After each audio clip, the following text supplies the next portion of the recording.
Welcome everyone, Dylan Gemelli here today with a brand new video for you. So today we are going to talk about how to measure and dose liquid SARMs. But before we get into that, first of all, I want to thank everybody for the support. It's really been amazing to see people finding me and getting back on the channel. Thank you so much for that. And I will ask people that are new here or people that haven't subscribed yet, please subscribe to the channel, help support it, help it grow. Make sure after you subscribe to hit that bell notification. Otherwise, you're not going to get updates from YouTube and you're going to miss new videos coming out. And please, if you're enjoying the videos, hit the like button. The more likes we get, hits that algorithm, the more the channel grows, the more it pops up in feeds. And guess what? The more content I am going to religiously do for everybody. But let's jump into this because I get tons of emails on this.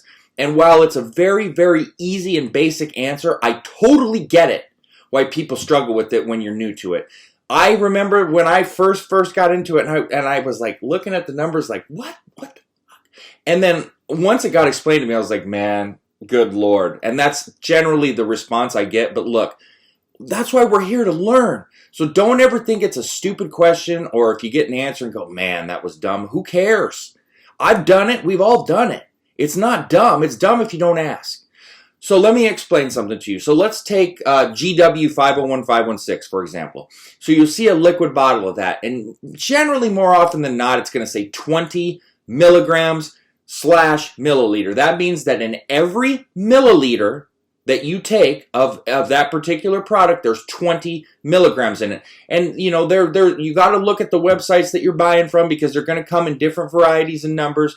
But just as an example, if it says 20 milligrams per milliliter, that means that every milliliter of that product that you take is going to be 20 milligrams. So generally speaking, most droppers that you get, 1 milliliter is going to be the number one that you tick up to on the dropper. And then there's going to be like, you know, 0.1, 0.2, 0.3, 0.4, 0.5. So if you only wanted to take 10 milligrams, obviously, simple math would tell you half of 20 is 10. So the halfway marker, which would be 0.5 on the oral syringe that you're probably using, would simply be your 10 milligrams. So don't make it harder than it is. It's very, very simple. So if it says 25 milligrams per milliliter, 25 milligrams are in each milliliter. It's just like with if you're injecting testosterone.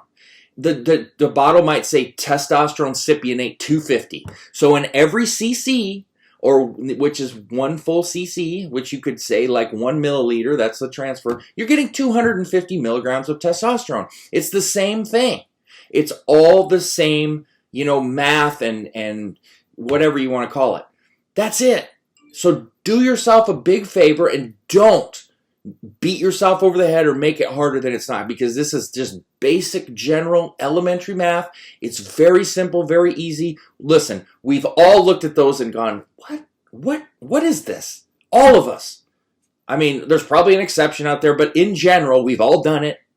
Listen, the best teachers have made the most mistakes. Why do you think I'm a good teacher? Well, at least I think I am, because I made a ton of mistakes. So I've learned from those, and instead of doing the same thing over and over, I teach it. And I've learned from it. And then obviously all the coaching and all the studies and all of that, it all factors in. But a lot of it requires hands-on experience and things that you learn along the way. So do yourself a favor. Don't make it hard. It's very simple. It's very easy. You can still email me with questions, but it's very simple. Look at the milligram per milliliter. Understand, generally speaking, most bottles are going to come in 30 milliliters. That's something you're going to have to ask whatever company you're buying from. But generally speaking, all bottles are going to be 30 milligrams unless they note it to where it's like a 60 milliliter bottle. And then you'll wonder why the price is higher. That's generally probably why. But that's normally noted. So a standard bottle is always going to be 30 milliliters. So you should, like for GW, you'll have 30 servings. That'll last you a month. That's normally how they try to factor them out when they make them. But, you know, everybody's different on how they do it. That's a general thing, but that's completely up to where you're getting it from. And you're going to have to check with them and check their website. I can't tell you that for every single place. But it's pretty easy to figure it out. So that's it. That's it. It's very basic, very simple. Don't make it harder than it is. That being said, please subscribe to that channel and stay tuned for plenty more to come. Dylan Gemelli, signing off.